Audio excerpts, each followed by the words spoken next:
রাজা হলেই কি বন্ধু ছাড়া চলতে পারে? রাজাদেরও তো বন্ধু দরকার।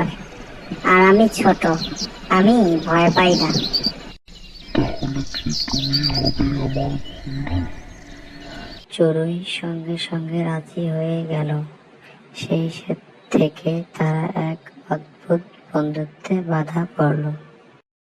চড়ুই প্রতিদিন বাঘকে জঙ্গলের খুঁটিনাটি খবর জানাতো।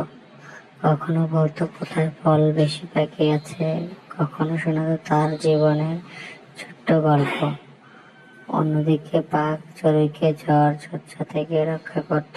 চড়ুই যখন উঠতে উঠতে ক্লান্ত হয়ে যেত, বাঘ তার পিঠে জায়গা দিত বিশ্রামের জন্য। একদিন জঙ্গলে শিকারি এলো।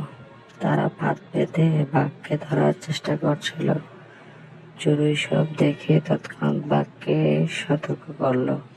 বাঘ বুদ্ধি করে ফাঁদ এড়িয়ে শিকারীদের ভয় দেখিয়ে জঙ্গল থেকে বের করে দিল।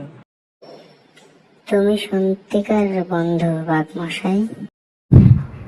তুমি তো আমার জীবনে রং এনেছ, ছোট বন্ধু। সেই থেকে তাদের বন্ধুত্ব আরো গভীর হলো। জঙ্গল জুড়ে সবাই জানলো বন্ধুত্বের জন্য শক্তি কিংবা আকার কোনো বাধা নয়, মন মিললেই বন্ধুত্ব হয়। आपके सामने एक बड़ा सा रेड बटन है। हाँ, है। दबा दिया, आगे बोलो।